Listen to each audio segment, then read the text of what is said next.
স্থানীয় সরকারের ভোট নিয়ে নড়েচড়ে বসেছে নির্বাচন কমিশন। ওই নির্বাচনের ইসির প্রধান সমন্বয়কারী কমিশনার রাহমানেল মাসুদ ৭১কে জানান, জুনের মধ্যে সব প্রস্তুতি শেষ করতে চান তারা। আর আচরণবিধিতে আনা হবে পরিবর্তন। এই নির্বাচনে থাকছে না পোস্টার এবং পোস্টাল ব্যালট। ইতিমধ্যে মেয়াদ শেষ হয়েছে উপজেলা, পৌরসভা এবং সিটি কর্পোরেশনের নির্বাচিত প্রতিনিধিদের। আর ইউপিগুলোতে সেই সময় শেষ হওয়া শুরু হবে জুন থেকে। ফারজানা আক্তারের প্রতিবেদন। সরকারের ঘোষণা, সেপ্টেম্বর থেকে শুরু হবে স্থানীয় সরকার নির্বাচন। ধাপে ধাপে শেষ হতে সময় লাগতে পারে ১ বছর। ভোগান্তি ভুলে চলে আসুন রিগালে। ওয়ারেন্টি সহ স্টাইলিশ কালেকশন নিয়ে রেডি রিগাল ফার্নিচার। স্থানীয় সরকারের সর্বনিম্ন স্তর ইউনিয়ন পরিষদের সবশেষ নির্বাচন শুরু হয় ২০২১ সালের জুনে। ৫ ধাপে সেই নির্বাচন শেষ হয় ২০২২ সালের জানুয়ারিতে।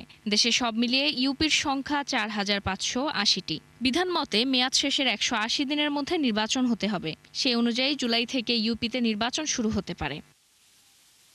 এছাড়া ৩৩০টি পৌরসভা, ৪৯৫টি উপজেলা, ১২টি সিটি কর্পোরেশন এবং ৬১টি জেলা পরিষদও বর্তমানে নির্বাচন উপযোগী অবস্থায় রয়েছে। স্থানীয় সরকার নির্বাচনের ইসির প্রধান সমন্বয়ক এই কমিশনার বলছেন, জুনের মধ্যে সব প্রস্তুতি তারা শেষ করতে চান।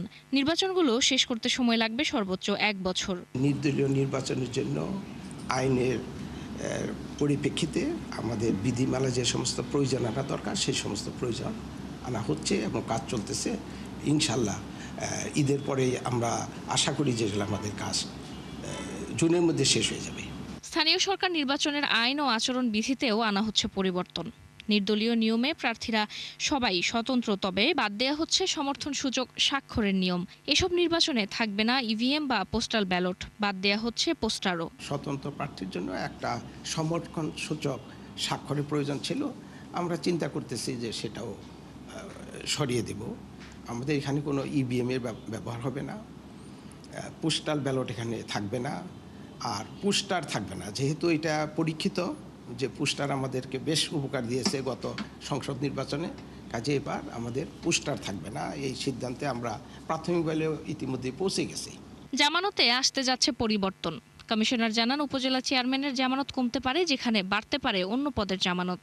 দলীয় প্রভাব বিবেচনায় আচরণ বিধিতেও পরিবর্তন করা হবে। রাজনৈতিক দল তাদের ক্যান্ডিডেট তারা ঘোষণা করেছে, কাজেই সরাসরি যদি আইনগতভাবে বলেন নির্দলীয় হলেও ইনফ্যাক্ট এটা বাস্তবে এটা অনেকটা দলীয় রূপ নিবে।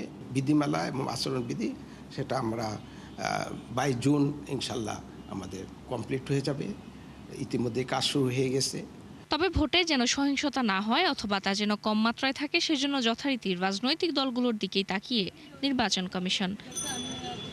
ফারজানা আক্তার, ৭১, ঢাকা।